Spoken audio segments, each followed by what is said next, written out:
अस्सलामुअलैकुम, welcome to report card. मैं हूं अब्सा कोमल। एहतसाब अदालत के जज अरशद मलिक की वीडियो लीक के मामले से मुतालिक आज बहुत सारी डेवलपमेंट्स हुई हैं। वफाकी वजीर कानून डॉक्टर फरूक नसीम ने प्रेस टॉक की है। उन्होंने कहा कि वजारत कानून ने एहतसाब अदालत के जज अरशद मलिक को काम करने से रोक दिया है और उन्हें वजारत को रिपोर्ट करने को कहा गया है। अपनी बात जारी रखते हुए उनका कहना था कि प्रेस रिलीज और बयान हलफी देखने के बाद ये बात सामने आई है कि अरशद मलिक कहते हैं कि उन्होंने किसी सियाह सफेद को देखे बगैर फैसला किया, मुझे रिश्वत देने और धमकियां देने की कोशिश की गई। अगर इस बयान को देखें तो वजीर कानून के मुताबिक फिर तो जज अरशद मलिक ने मेरिट पर यह फैसला किया है। बयान हलफी के बारे में वजीर कानून ने बताया कि इसके मुताबिक जज अरशद मलिक पर हर किस्म का दबाव था, लेकिन पाकिस्तान और नैब के कानून के तहत कोई भी शख्स किसी फैसले पर असरअंदाज होने की कोशिश करे तो उसकी सजा अलग है।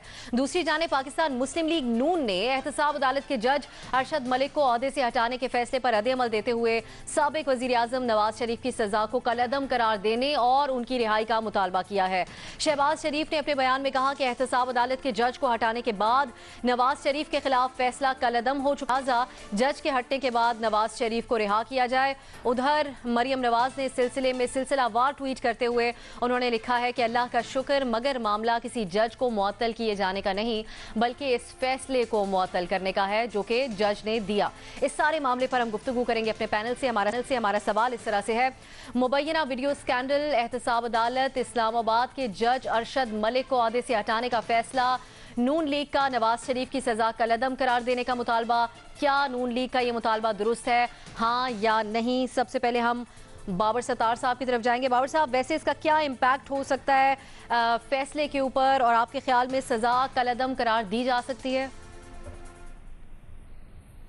देखिए, अदालत के 4-5 तरीके के इख्तियार हैं जो अलग अलग हैं और उन्हें अलग अलग समझने की ज़रूरत है।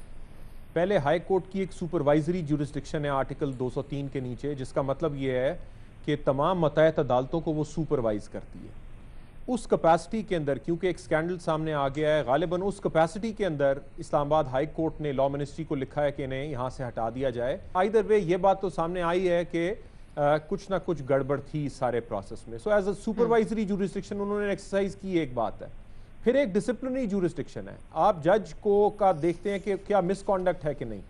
इस केस में मिसकॉन्डक्ट भी सामने आता है। एक तो ये कि वो पार्टियों से छुप छुप के मिलते रहे, बेशक वो फैसले के बाद हो, लेकिन अपील चूंकि पेंडिंग थी तो एक पार्टी के साथ मिलना और उन्हें मेरिट्स के ऊपर बताना, जो वो खुद एडमिट कर रहे हैं अब और कह रहे हैं मैं जाती उम्रा भी गया। अगर ब्लैकमेल हो रहे थे तो रिपोर्ट करना चाहिए था ना, बताते हाई कोर्ट को कि जी मुझे इस तरह ब्लैकमेल किया जा रहा है। ये तो बड़ा संगीन ऑफेंस है जो भी ब्लैकमेल कर रहा था एक जज को। सो दूसरी डिसिप्लिनरी जुरिस्डिक्शन है, उसमें अब जब वो high court, Lahore high court वापस जाएंगे गालिबन उस वक्त उनके खिलाफ कोई ना कोई एक्शन किया जाएगा। तीसरी फिर एक सुप्रीम कोर्ट की जुरिस्डिक्शन है 184(3) के नीचे। वो हमें याद है कि जब ये पैनमा के फैसले आए थे तो तारीख में पहली दफ़ा सुप्रीम कोर्ट ने कहा था कि हम खुद मॉनिटरिंग करेंगे अकाउंटेबिलिटी कोर्ट की। ऑल्दो जिस तरह मैंने जिक्र किया 203 के नीचे हाई कोर्ट मॉनिटर करती है, सुपरवाइजरी जुरिस्डिक्शन हाई कोर्ट की। यहाँ पे तारीख में पहली दफ़ा सुप्रीम कोर्ट ने कहा और एक मॉनिटरिंग जज अपॉइंट किए जिन्होंने भी नवाज शरीफ के खिलाफ फैसला दिया था। सो उस मॉनिटरिंग की मौजूदगी में एक इतना बड़ा मिसकॉन्डक्ट हो जाए या स्कैंडल सामने आ जाए तो वो सवाल उठा देता है सुप्रीम कोर्ट की अपनी मॉनिटरिंग एबिलिटीज़ के ऊपर। सो एक उस चीज़ के ऊपर अभी तक सुप्रीम कोर्ट ने कुछ नहीं किया। फिर एक 184(3) के नीचे एक अलग से जुरिस्डिक्शन है जिसके नीचे एक पिटिशन फाइल हुई है और अब गालिबन अभी खबर चल रही थी कि नोटिस ले लिया है चीफ जस्टिस साहब ने और वो 16 तारीख के लिए फिक्स की जाएगी। वो अलग से पिटिशन सुनी जाएगी। और फिर एक आखिरी जो जुरिस्डिक्शन है वो अपेलेट जुरिस्डिक्शन है। वो जुरिस्डिक्शन है जिसमें high court as an appeal court इस अपील को सुन रहा है। उसके अंदर अब नवाज शरीफ के वकला को लेके जाना पड़ेगा जो ऑडियो वीडियो उनके पास है सबूत के तौर पे, और जिसने रिकॉर्डिंग की उसे गवाह के तौर पे, ताकि वो प्रोड्यूस हो वहाँ पे, वो अपनी शहादत दे सकें कि हाँ ये हमारे सामने बात हुई। और अगर वो चीज़ प्रूव हो जाती है, उनका वर्जन प्रूव हो जाता है, तो फिर बिल्कुल ये अनल हो सकती है, इससे अनल होना चाहिए और फिर शायद गालिबन ये रीट्रायल के अंदर जाएगा मसला। लेकिन अभी कह देना कि इसलिए खाली के जज को रिमूव कर दिया गया है इस वजह से कलअदम कर दें, ये आर्टिकल 203 के नीचे सुप्रीम कोर्ट की जजमेंट्स हैं कि आप इसी तरह डायरेक्टली कलअदम नहीं कर सकते। वो अपील के अंदर कलअदम हुआ तो हुआ, और वो अपील अब सितंबर में सुनी जानी है या गालिबन उससे पहले शायद सुनी जा सकती हो। अपील के अंदर हुआ तो हुआ। आपके ख्याल में अरशाद भट्टी साहब, अब जो बयानात जो अरशद मलिक साहब कह रहे हैं, हम बयान हल्फी के ऊपर अगले सवाल के अंदर आएंगे, उस पर तफसीली बात करेंगे। अभी हम नून लीग के मुतालबे पे ही रहना चाहेंगे। तो इस पे कंफ्यूजन तो अब बहुत ज़्यादा फैल गई है बयान हल्फी के बाद भी, ख़ास तौर पे तो बेहतर यही होगा कि कलअदम करार दे दिया जाए। बेशक केस तो ऑब्वियसली ख़त्म नहीं होगा उसके बावजूद भी। देखिए बिल्कुल बहुत बेहतर होगा, ये इससे बेहतर फैसला और क्या हो सकता है कि अभी जो ही जज साहब को हटाया, साथ ही कोई बंदा कोई उठ के मेरे ख्याल से अभी जज सारे आए, सारे हाई कोर्ट सुप्रीम कोर्ट के इकट्ठे बैठें, फैसला कलअदम करार दें, नवाज शरीफ साहब को फूलों की पत्तियां डालते हुए वापस लाएं और फिर एक और फैसला कलअदम करार दें, नायली ख़त्म करें और फिर एक और फैसला कलअदम पर कहें कि पनामा लीक्स आई कोई नहीं था और फिर एक और फैसला करार दें, सारे जज साहबान उनको बिठाएं गाड़ी में और पीएम हाउस पहुंचा दें और फिर एक और फैसला कलअदम करार दें कि इमरान खान वगैरह इन सारों को जेलों में डाल दें। और उसके बाद अल्लाह के फजल से हम एक अगला रिपोर्ट कार्ड का सवाल रखें कि अब मुल्क में दूध और शहद की नहरें कहाँ कहाँ से बहेंगी।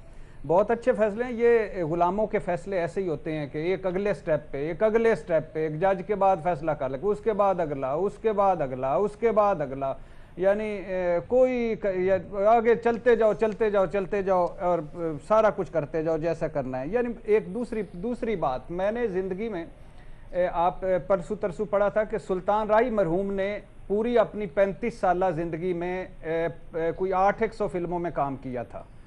अब मैं ये दोनों के मानकर मरियम साहबा का भी सच मान लेता हूँ, जज साहब का भी सच मान लेता हूँ, दोनों साहबा के सच मान लेता हूँ। दोनों ने ठीक कहा, फैसला अदालत ने करना है, इन दोनों में से कौन सा ठीक है वो अदालत करेगी। मैं दोनों का सच मानता हूँ इस वक्त। तो सुल्तान राही मरहूम साहब ने 35 सालों में 800 फिल्मों में काम किया। अरशद मलिक साहब ने कोई 2-2.5 सालों में कम अज कम जिस हिसाब से फिल्मों में काम कर रहे थे, मुझे लग रहा था कि राही साहब का रिकॉर्ड टूट जाना था।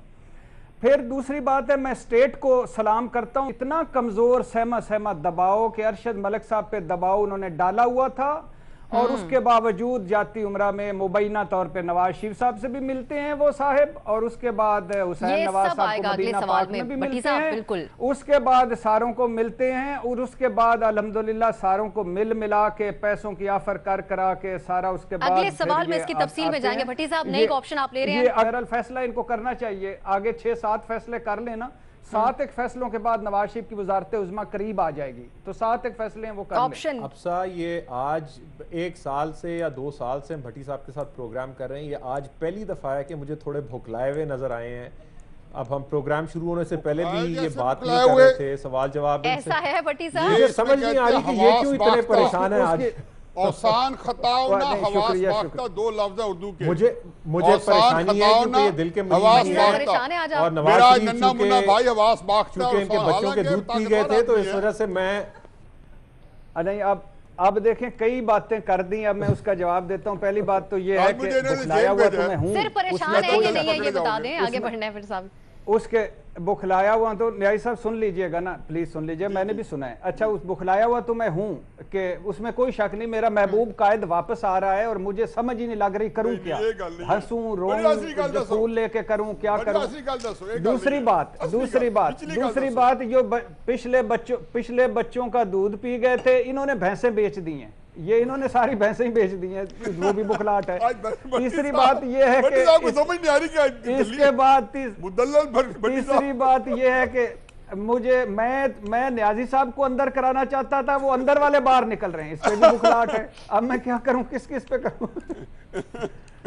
चले तो आपकी, हमने जाना साफी साहब की तरफ था, लेकिन क्योंकि न्यायी साहब बहुत इससे जो है ना मुस्तफीज हो गए हैं गुफ्तगू से। न्याजी साहब इतने बादाम खा लिए हैं आज तो। न्यायी साहब प्लीज आप, हाँ साफी साहब इजाजत दे रहे हैं, उनकी इजाजत से आ रहे हैं। न्याजी साहब आपको भी नवाज शरीफ साहब वापस आते हुए नजर आ रहे हैं अल्हम्दुलिल्लाह।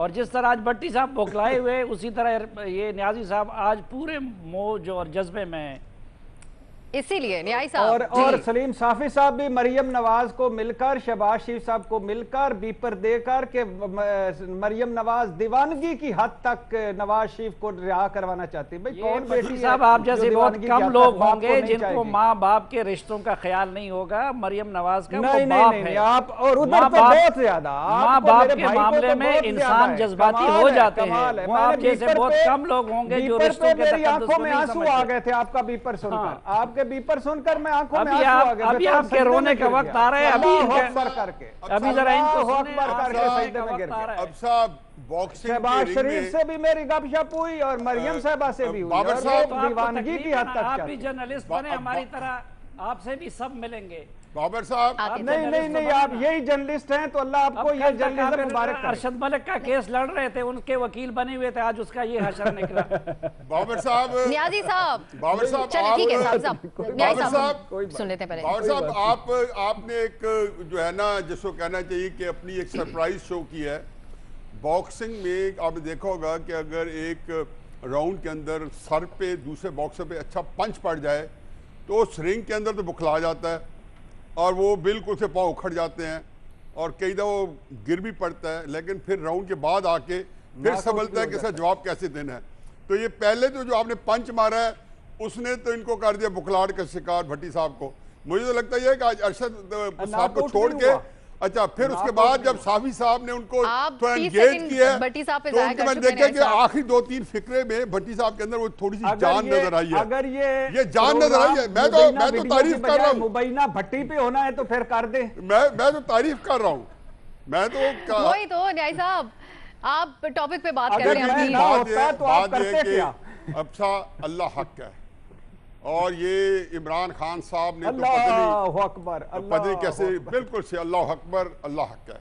और ये खुदा गवाह है कि इमरान खान साहब आपको ये समझ लेना चाहिए कि कुदरत आपके खिलाफ बरसरे पैकार है। उसकी निशानी ये होती है, वो आसमान से निदा बुलंद नहीं होती, कभी आज तक नहीं हुई। ये वाकयात होते हैं। आप ये देखिए कि किसी तस्वर में था कि अरशद मलिक साहब के बारे में इतनी भयानक वीडियो, और ये वो है जो आ चुकी है, जो नहीं आई। आप देखिए कि आपने छेड़े मरियम को 18-19 तारीख को बुलाया। ये मैंने जैसे पहले दिन जो आया था तो मैंने कहा अल्लाह करे ये इस पे डटे रहे। अब ये मरियम को ट्रायल कोर्ट में लाएं और उसके बाद फिर देखें कि ये गंद कहाँ जाके ठहरता है। मुझे पहली बात तो यह है कि आज ये पता चला है कि वीडियो सच्ची है, वगरना ये जितनी मैंने बकवास सुनी थी पिछले 4-5-6 दिन में, हुकूमती जितने अहदेदारान थे, जितने मुअज़्ज़िज़ीन थे, जितने काबरीन थे, वो तो ये कहते रहे थे कि झूठ है और उसके बाद जनरलाइज बातें करते रहे थे। फ़रोग नसीम साहब, आपको अब शर्म आनी चाहिए किसी किस्म का बयान देते हुए। इससे ज़्यादा हल्की बात आप नहीं कर सकते थे।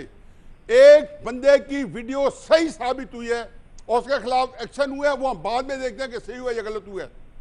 उसके बाद आप ये बयान दे रहे हैं, इसका मतलब है कि आप लोगों ने कहीं अल्लाह मियाँ को जवाब नहीं देना। मुमलकत खुदादाद इस्लामिया के अंदर और फिर रियासत मदीना का नाम के ऊपर और उसके पीछे जो कारोबार जो प्रागंदा धंधा इससे चल रहा था वो यहाँ हो गया। आज पाकिस्तान पूरी दुनिया के अंदर, पाकिस्तान का जुडिशियल सिस्टम पूरी दुनिया के अंदर जिस तरह आया है, मेरा तो सर शर्म से झुक गया है। अब बात यह है कि आया उस वीडियो के अंदर प्रेशर का लफ्ज यूज किया है, क्योंकि कभी वो शराब की बात करते हैं, कभी वो करोड़ों का 10 करोड़ की बात करते हैं। और ये भी बात बता दूं आपको कि एक साल से 1.5 साल से एक वीडियो आई हुई है, हमें नहीं पता किसकी है, कि इमरान खान के जलसे में आज मैं नचने दिल कर दे, ये जज साहब की वीडियो थी जो म्यूजिक लगा हुआ है, वो गलत वीडियो थी, उस पे नहीं न्याय साहब, वो एक और शख्सियत की वीडियो थी, वो सामने आए हैं, उन्होंने कहा कि उनकी वीडियो थी, वो जज साहब ने वीडियो में जाते हैं। न्याय साहब अगले सवाल पे भी इसी टॉपिक में आपसे मजीद बात करेंगे, बाकी सबको मौका देना चाहते हैं। साफी साहब, जो आज जज साहब को हटाया गया है, इससे नून लीग के मौकिफ को तकवीयत मिली है या फिर नुकसान होगा? और जो हुकूमत डिफेंड करने आई आज प्रेस कॉन्फ्रेंस में, उसको आप कैसे देख रहे हैं? हुकूमत तो अलग रहना था इस मामले से। देखिए, एक तो मेरे ख्याल में आज न्याजी साहब ने भी बादाम ज़्यादा खा लिए हैं। ये तो मुझे आज पता चला लाहौर में आके कि यहाँ बादाम भी खिलाए जाते हैं। और दूसरा, और बादाम ज़्यादा खाने की वजह से वो खामखा हर मामले में अपने कज़न इमरान खान साहब को ले आते हैं। बहरहाल नवाज शरीफ साहब को वज़ारत उज़्मा से महरूम कराने में, उनको सज़ा दिलवाने में या फिर उसको अंदर कराने में इमरान खान साहब का कोई किरदार नहीं है, इसलिए खामखा ये उन पे गुस्सा ना निकालें।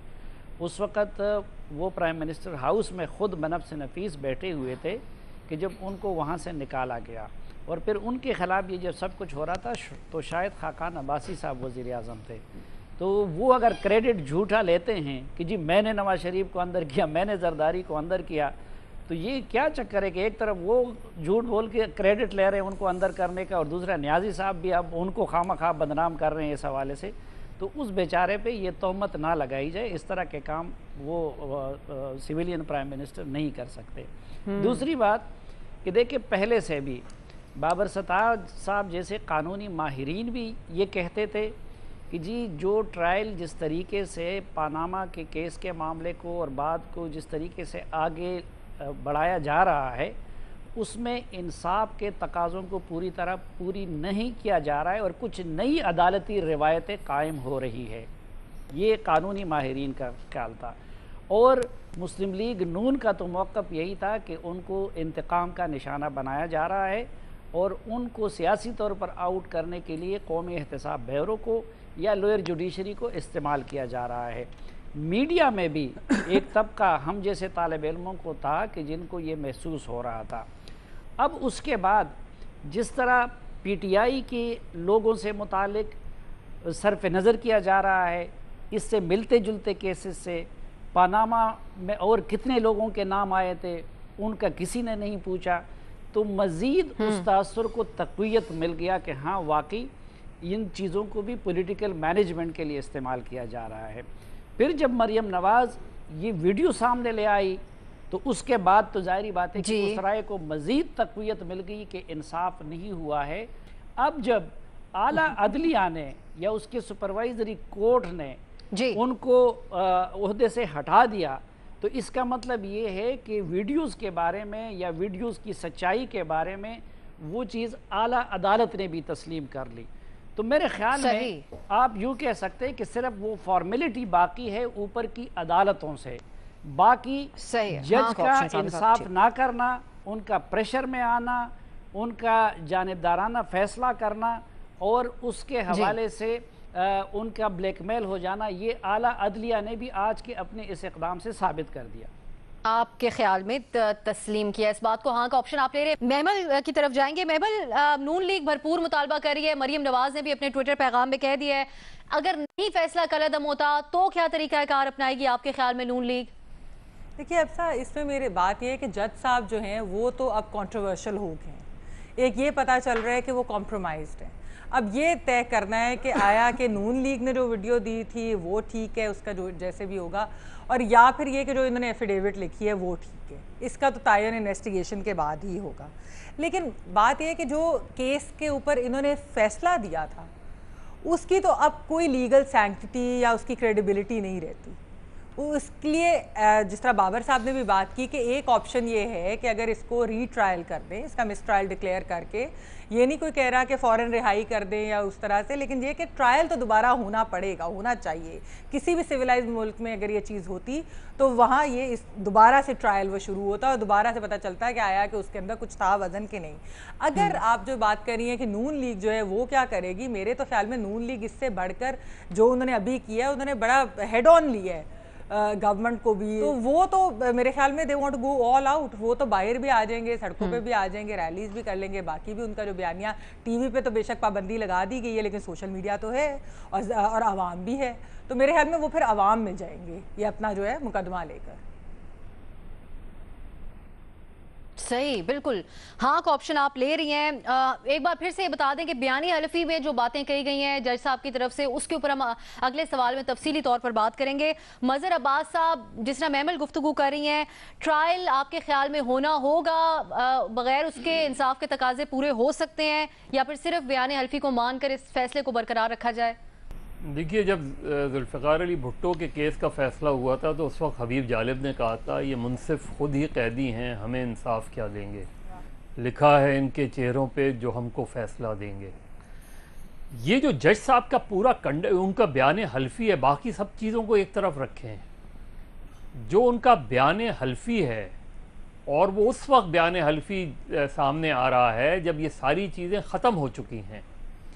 यानी ये जो कुछ वो अपने बयान में कह रहे हैं, ना उन्होंने इससे जो सुपरवाइजरी जज हैं उनको आगाह किया, ना चीफ जस्टिस ऑफ पाकिस्तान को आगाह किया, और वो ये सारी बातें जिस शख्स के बारे में वो फैसला कर रहे हैं उस शख्स से जाके वो जाती उम्रा में मिल रहे हैं।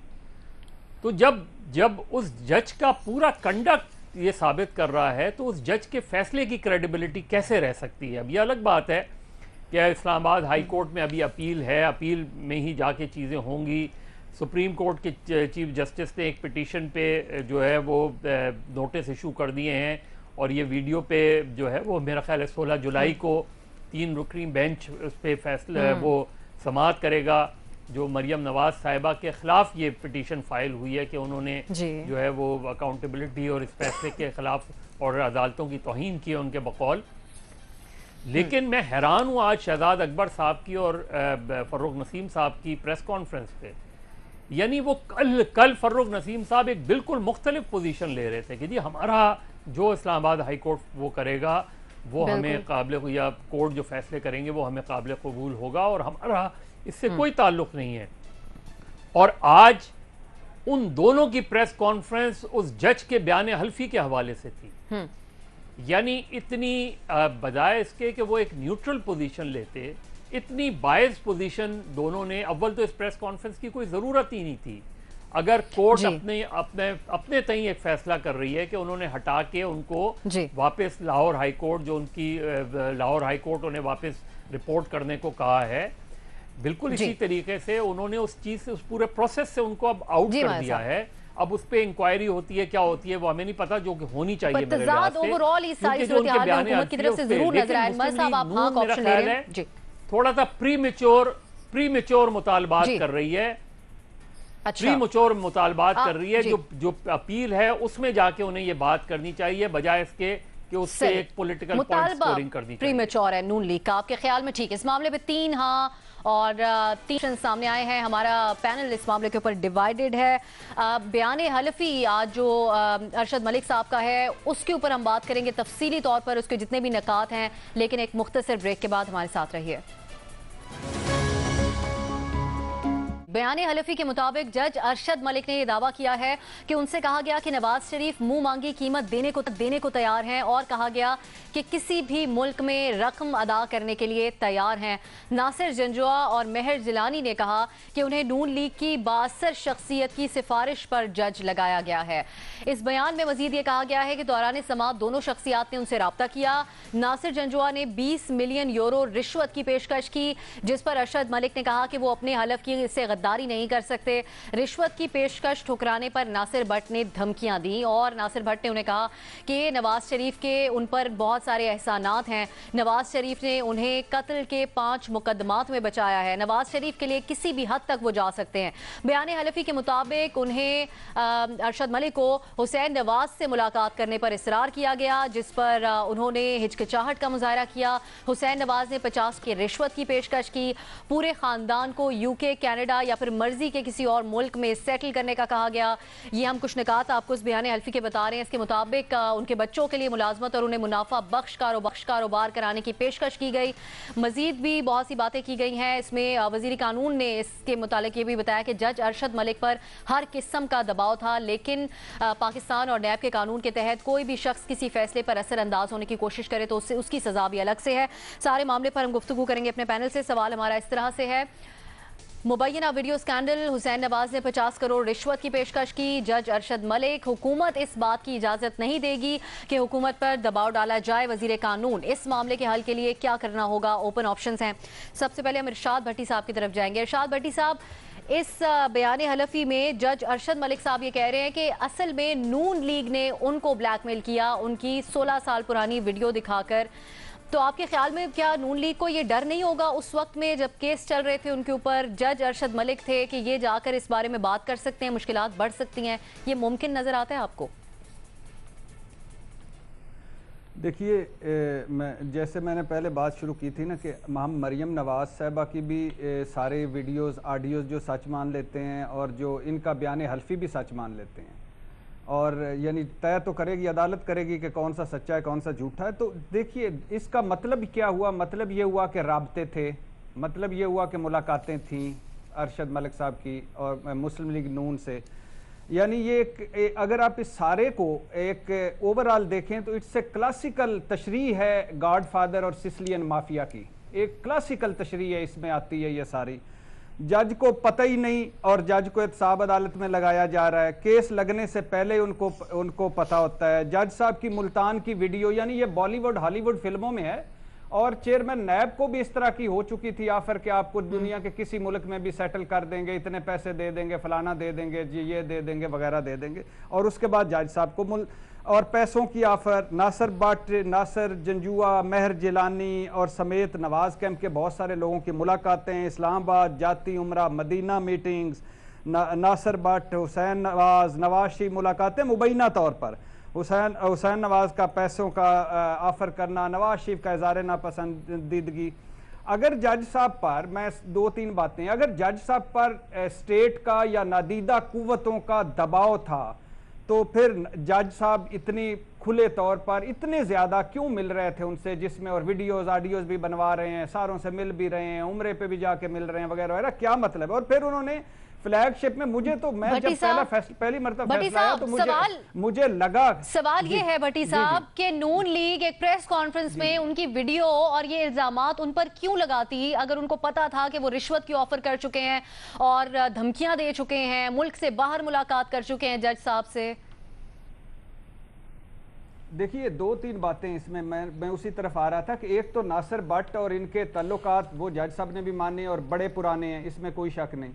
दूसरी बात यह है कि ये जब उन्होंने पहले दिन से आके डेरा डाल लिया था कि आपको लगाया भी हमने है, आपको कराया भी हमने, आपने करना भी सारा कुछ हमने है। और तीसरी बात है वीडियो, जो जज साहब की 16 साल पहले की वीडियो थी, जिस पे ब्लैकमेल हुए, जिस पे जज साहब और जिस पर ट्रैप हुए कि वो वीडियो ना चले, जिस पर ये सारा हुआ धौंस धांधली। मुझे जज साहब पर तो इस पे मुकदमा चलना चाहिए कि वो क्यों मिले उन लोगों से, क्यों उन लोग जिनके वो केसेस, उन केसों पे बातें की, क्यों हुसैन नवाज से मिले, क्यों नवाज शरीफ साहब से मिले, क्यों नासिर भट्ट, महर जिलानी वगैरह, क्यों ना उन्होंने एजाजुल हसन को बताया या सुप्रीम कोर्ट को बताया, क्यों नहीं बताया, या क्यों नहीं इस्लामाबाद हाई कोर्ट को बताया। लेकिन मेरा ख्याल है महर जिलानी, ये जो हैं, ये नासिर भट्ट है, नासिर जंजुआ है, ये हुसैन नवाज है, इनको भी गिरफ्तार होना चाहिए। इनको गिरफ्तार करके पता चलना, इन पर मुकदमे कायम करने चाहिए कि ये क्या करने गए थे, ये क्यों मिल रहे थे, ये क्या सारे करने गए थे। और ये दोनों तरफ से अब ये फैसला क्या आता है। लेकिन आखिरी बात प्लीज ये हमेशा याद में, मैं इस हक में हूं कि फ्लैगशिप में नवाज शरीफ साहब को गलत छोड़ा गया था, टेक्निकल बुनियादों पर छोड़ा गया था, ये नहीं होना चाहिए था। अल अजीजिया में नवाज शरीफ साहब को कम सजा मिली थी, कोई सबूत उन्होंने नहीं दिया, कोई गवाह पेश नहीं किया, कोई कुछ नहीं, झूठ पे झूठ बोले उन्होंने और अपने मेन गवाह भी भगा दिए। कि आप ये कर सकते हैं कि जज मशकूक था, जज तो इसका मतलब मुस्लिम लीग नून तो बहुत पहले से जज को पे कब्जा करके बैठी थी और सारा कर रहे थे। लेकिन ये कैसे हो सकता है कि ये एक जो मुकदमा है जिसमें नवाज शरीफ साहब ने ना सबूत दिया, ना रसीद दी, ना मनी ट्रेल दी, ना गवाह दिया, देने की बात अगर साबित होती है तो इरशाद भट्टी साहब यकीनन उसके ऊपर कवानीन जरूर मौजूद हैं। लेकिन नून लीग की तरफ से भी कहा जा रहा है एक और वीडियो भी उनके पास मौजूद है। हामिद मीर साहब जियो से बात कर रहे थे, इस पर भी आएंगे हम। बाबर सत्तार साहब, अब तो बड़ा अच्छी बात है, अब तो बड़ी अच्छी बात है, सुप्रीम कोर्ट में केस लग गया, अब सारी वीडियोस ले आए ताकि वो सुप्रीम कोर्ट में आ जाए। अब इससे बड़ा बेहतरीन मौका क्या है, उन्होंने क्या रखना है, लेकिन आप सजा देने की बात कर रहे थे तो इससे मुतालिक यही है भट्टी साहब, क्योंकि यही मीर साहब कह रहे थे कि उस वीडियो के अंदर कुछ इससे मुतजाद मौजूद है जो कि जज साहब कह रहे हैं। बाबर सत्तार साहब, आपके ख्याल में अरशद मलिक साहब का जो मौक़िफ़ है इस बयान हल्फी में वो कितना स्ट्रॉन्ग है? अब सा ये जब मैंने एफिडेविट पढ़ा तो मैं आपको बताऊं कि मुझे ना हंसी आ गई, क्योंकि मुझे एकदम इरशाद भट्टी साहब का चेहरा मेरे सामने आया और मुझे लगा कि मैं टॉकिंग पॉइंट्स पढ़ रहा हूं उनके लिए। आज नहीं चल रहा, यकीन करें। और मैंने सोचा उस वक्त कि आज शाम को हमारे कितने दोस्त बैठेंगे टीवी के ऊपर और वो कहेंगे कि जनाब ये देखें ये शरीफ फैमिली, क्योंकि एक नैरेटिव है ना, एक प्रेस कॉन्फ्रेंस होती है और उस प्रेस कॉन्फ्रेंस में एक क्या जरूरी बात थी कि जज वो शख्स जिसने as a neutral identity, person, entity, दोनों साइडों की बात सुननी है और इंसाफ पे मबनी फैक्ट्स पे मबनी, कानून पे मबनी फैसला करना है। उसमें आपको बायस नजर आ गया, आपको प्रेजुडिस नजर आ गया, आपको जज का कॉन्डक्ट नजर आ गया, वो वहीं से बात खत्म हो गई कि एक जज का कॉन्डक्ट, बेशक उस बाकी सारी बात ब्लैकमेल की गलत हो, लेकिन उसका कॉन्डक्ट ऐसा कि वो अपनी ही जजमेंट की प्रोज एंड कॉन्स उस पार्टी के साथ डिस्कस कर रहा है बैठ के जिसे उसने कन्विक्ट किया। ये तो हमने सुना ना, हमने अपने कानों से सुना, और जज ने डिनाई भी नहीं किया। उसने कहा कि जनाब कॉन्टेक्स्ट गलत है, ये है, वो है, लेकिन हाँ मैंने ये बातचीत की है। वो अपने एफिडेविट में एडमिट कर रहे हैं। उस जज को आप कैसे डिफेंड करेंगे? आप नहीं कर सकते। तो फिर आप क्या करेंगे?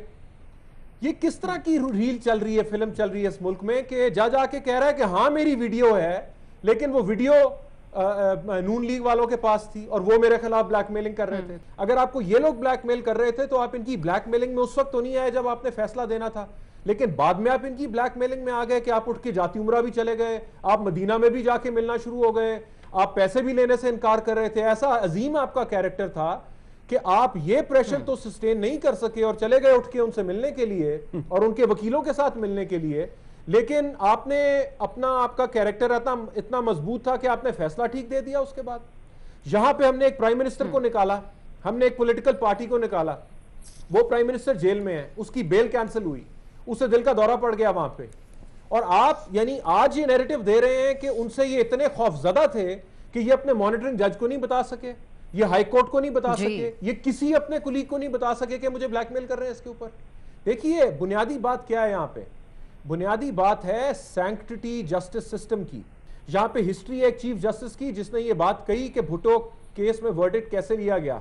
यहां पे अकाउंट है उन जजेस का जिन्हें 2007 में ब्लैकमेल किया गया और उनकी वीडियोस उन्हें दिखाई गई और उनकी फैमिलीज की, और उन्हें पीसीओ की कोर्ट के अंदर ज्वाइन करवाया गया। ये वो कॉन्टेक्स्ट है जिसके अंदर जज अरशद मलिक ये आके कह रहे हैं जिनकी वीडियो आई कि वो ब्लैकमेल हो रहे थे। अगर यहां पे हम या जुडिशरी अपने लोगों को प्रोटेक्ट नहीं कर सकती तो वो मुझे और आपको क्या प्रोटेक्ट करेगी? ये वो बेसिक क्वेश्चन है जिसने एक बहुत बड़ा सवालिया निशान हमारे पूरे निजाम पे खड़ा कर दिया है कि जो जज अपने आप को नहीं, अपने लोगों को नहीं प्रोटेक्ट कर सकते, वो आम सिटीजन्स को क्या प्रोटेक्ट करेंगे? और इतना कुछ होता रहा, इतनी सब चीजों से वो गुजरते रहे, उन्होंने आगाह क्यों नहीं किया? सबसे बढ़कर सलीम साफी साहब, अब अगर एक और वीडियो मौजूद है नून लीग के पास, खास तौर पे उस क्लेम के हवाले से जो अरशद मलिक साहब कर रहे हैं अपने इस बयान हल्फी में कि 50 करोड़ की हुसैन नवाज ने उनको पेशकश की, तो अगर उस पर जरा स्ट्रॉन्ग कॉन्टेक्स्ट है क्योंकि नून लीग उस पर कॉन्फिडेंट नजर आती है, तो क्या अहमियत रह जाएगी इस बयान हल्फी की? देखिए, एक तो मेरे ख़्याल में ये जो जज के ख़िलाफ़ अभी कार्रवाई हो रही है, ये भी वो जो पेंडिंग वीडियोज़ है उनकी वजह से ये मजबूरी बन गई थी, क्योंकि वो लोग बताते भी हैं, कल भी मरियम साहबा यही कह रही थी कि उसमें मामला, और वो प्रेस कॉन्फ्रेंस में भी कह चुकी है, इंटरव्यूज़ में भी, कि उसमें मामला इससे भी आगे जाता है। तो मेरे ख़्याल में उसकी वजह से भी ये कार्रवाई मजबूरी बन गई थी, वरना तो मैं ये नहीं समझता कि ये जो कुछ हो रहा था उससे मुकम्मल तौर पर कैसे लाइलम रह सकते थे। अब जो ये एक्टिविटीज़ ये साहब बता रहे हैं, तो अगर किसी ने इंसाफ के तकाज़ों को पूरा करना था तो उस वक़्त पूरा कर लेते, कोई सुपरवाइज़री कोर्ट हरकत में आ जाता, फिर कोई निगरानी करने वाला जज हरकत में आ जाता। इतना गुन सुन तो हम जैसे बेखबर लोगों को भी हो रहा था कि भाई कुछ न कुछ पसे पर्दा भी हो रहा है। दूसरी बात, जो उस रोज़ मैंने इसके वजाहती बयान को देखा तो जज तो दूर की बात है, मुझे तो बिल्कुल वो फिरदौसा शिकावान का बयान लगा, और आज जो इनका एफिडेविट है ये मुझे शहरयार अफरीदी का बयान नज़र आता है। यानी जिस तरह के तजादात, कंट्रडिक्शन और झूठे और उस तरह के दावे वो उसमें नज़र आते हैं, वो हमारे जज साहब के इस एफिडेविट और वहाँ पे नज़र आते हैं। फिर दूसरी बात ये कि देखें नवाज शरीफ साहब ने क्या किया, उसके बच्चों ने उनको बचाने के लिए क्या किया, उनके पार्टी ने क्या किया, उनको तो हम पहले से इस कैटेगरी से निकाल चुके हैं कि वो किसी अखलाकियात की पासदारी करेंगे, या इसीलिए तो ज़ाहिर बात है कि वो ज़ेर अताब है, इसलिए तो वहाँ से निकल गए और पॉलिटिकल लोग हैं, और कोई ये नहीं कहता कि उनका दामन साफ़ है। मेरा तसलसल के साथ इस रिपोर्ट कार्ड में जब से पानामा का आया हुआ है तो यही एक तालिब इल्माना मौक़िफ़ रहा है कि अगर उनको मुजरिम भी साबित नहीं किया जा सका तो वो अपने आप को भी मासूम साबित नहीं कर सके। लेकिन नवाज शरीफ या हुसैन नवाज के हाथों में लोगों का और कौम का मुस्तकबल आपने नहीं दिया है। वो किसी को मौत और ज़िंदगी के फैसले नहीं करते। आज जरदारी और इस लेवल के लोगों के मुकदमात एहतसाब अदालत के जज के साथ है और आला अखलाकी मायारात जजेस ने कायम करने हैं, क्योंकि उनको हमने ये अथॉरिटी दी हुई है कि वो सहाफ़ी का भी एहतसाब कर सकता है, वो वज़ीर आज़म को भी कुर्सी से निकाल सकता है, वो जेल में भी भेज सकता है, वो अगर अपनी बीमार माँ की इयादत पे उधर बैठी हो तो उसकी बेटी को भी बुला सकता है, उसके शौहर को भी इस पे मजबूर कर सकता है। और उस बंदे का अखलाकी हालत ये है कि वो एक तरफ जाके अभी वो कहता है, वो तो बाबर सत्तार साहब बेहतर जानते हैं कि अगर आपको रिश्वत की पेशकश की गई थी, अगर आप उस वक़्त अपनी सुपरवाइजरी कोर्ट के नोटिस में ले आते तो हम आज कहते कि हाँ वाकई आप सच्चे हैं। फिर ये कि एक यानी ये तो बिल्कुल यानी मैं हैरान हूँ कि आप ये तो अगर हमारे कोई एंकर दोस्त भी जज होते तो वो भी ये जुर्रत ना करते कि इस दौरान जाके नवाज शरीफ से मिले, उनसे उनका केस डिस्कस करे, या फिर उसके बाद जो है नासिर भट्ट जैसे लोगों से मिले। तो इस तरह के बंदे के हाथों में आपने कौम का मुस्तकबल दे रखा है। तो एक बंदे की जब पहले से कोई क्रेडिबिलिटी नहीं रही, वो झूठा अपने अमल से साबित हो रहा है, उसके बयानात में तजाद है, उसने माजी में अपने कोड ऑफ कंडक्ट की उन्हीं की तजाद है, और यही तो उसकी बातों को जांचे बगैर भी हम ये कह सकते हैं कि उसमें कोई वजन नहीं होगा। महमल की तरफ हम जाएंगे। महमल, जो प्रेस कॉन्फ्रेंस आज की है उसमें वजीर कानून ने ये भी कहा कि इन जज साहब को नून लीग की तरफ से ही लगवाया गया था, जैसा कि बयान हल्फी में भी कहा गया है। तो उन्होंने ये कहा कि उस वक्त शायद खाकान अब्बासी साहब थे, उनके ऊपर भी तफ्तीश होनी चाहिए कि क्या सूरत हाल बनी थी। इसको कैसे देख रही हैं आप? देखिए, मैं ना एक जज साहब के नाम एक शेर अर्ज करना चाहती हूँ। ये मियाँ मोहम्मद बख्श साहब का एक पंजाबी का शेर है। लिस्से दा की कम मोहम्मद बख्शा, रोना या नस जाना। तो लिस्से से हैं बेचारे इस वक्त जज साहब पे। मुझे बड़ा तरस आ रहा है जो एफिडेविट उन्होंने लिखी है या लिखवाई गई। शेर कहे जो इल्ताफ हुसैन का वकील हुआ करता था। दोबारा कह देती हूँ, लिस्से दा की कम मोहम्मद बख्शा, रोना या नस जाना। क्या क्या क्या प्लीज समझ लीजिए क्या क्या आपको समझ में नहीं आएगी भट्टी साहब, मसला ये है। तो या तुसी रोंदे रहो या तुसी नस जाओ। सच कह रहा हूँ, सच कह रहा हूँ। चले दोबारा बोल देते तीसरी लिखा मोहम्मद बख्शा क्या? लिस्से दा की कम मोहम्मद बख्शा, रोना या नस जाना। आप इन चीजों को समझने की कोशिश करते तो यहाँ तक तो ना कि अब्सा के जज साहब के पास कोई और तरीका नहीं था, उनको ये एफिडेविट देनी ही देनी थी। इसके अंदर जितने ज्यादा आपने ये साफी साहब ने भी जिक्र किया, बाकियों ने भी जिक्र किया है कि जिस किस्म की उन्होंने लिखी है वो बयान बहुत ही मज़ेदार है। मोहम्मद बख्श का है, मतलब आपको पता नहीं वो कौन है, मतलब आपके अजीब ही आपके हाँ ठीक है। अच्छा चले, मैं इस सवाल के ऊपर वापस आती हूँ। अब साहब बात ये है कि इसके अंदर बहुत सारे लूपहोल्स हैं, इस एफिडेविट के अंदर बहुत सारे लूपहोल्स हैं। अच्छा 16 साल पहले की अगर वीडियो, 16 साल पहले मियां नवाज शरीफ की हुकूमत थी, किसकी हुकूमत थी 16 साल पहले, आप खुद ही इसका हिसाब कर ले। फिर दूसरी चीज़ है कि जी मियाँ साहब ने इनको रखवाया है। बहुत सारे जजेस हैं जिनको इसमें हमारे साबित चीफ जस्टिस भी हैं कि जिनको कहीं ना कहीं लगवाया गया था। ऐसा होता है, हुकूमतें लगवाती हैं, बाकी चीज़ें करती हैं, लेकिन बात ये है कि वाकई क्या इन जज साहब के ऊपर किसी ने कोई नज़र नहीं रखी हुई थी? ये कैसे हो सकता है? तो किसी को कुछ नहीं पता चला कि इनको कोई ब्लैकमेल कर रहा है, कोई ऐसी चीज़। अगर ये चीज़ हो रही होती तो एक्चुअली वो तो मियाँ साहब के खिलाफ मजीद सख्त केस बन जाता कि जी जजेस को भी मैनिपुलेट करने की कोशिश कर रहे हैं। फिर इसमें हमें याद आता है कि यही जो एक SJC के अंदर, सुप्रीम जुडिशल काउंसिल के अंदर भी एक मामला चल रहा है, वो भी हमें याद आ रहा है। दूसरा जस्टिस शौकत सिद्दीकी का भी मामला हमें याद आता है कि उन्होंने किस किस्म के इल्ज़ाम लगाए थे। मैं कहती हूँ इस मामले का हल ये है कि एक एक्चुअली न्यूट्रल कमीशन इसके ऊपर बनाई जाए। अब मुझे नहीं पता उसके अंदर कौन से ऐसे क्रेडिबल जजेस होंगे, क्योंकि या जिनके ऊपर इस किस्म के कोई इल्ज़ाम, जिनकी क्रेडिबिलिटी भी कोई हर्फ नहीं आ सकता, उस तरह के लोग बिठाएं इसके ऊपर, और इसके ऊपर प्रॉपर एक फोरेंसिक इन्वेस्टिगेशन करवाएं।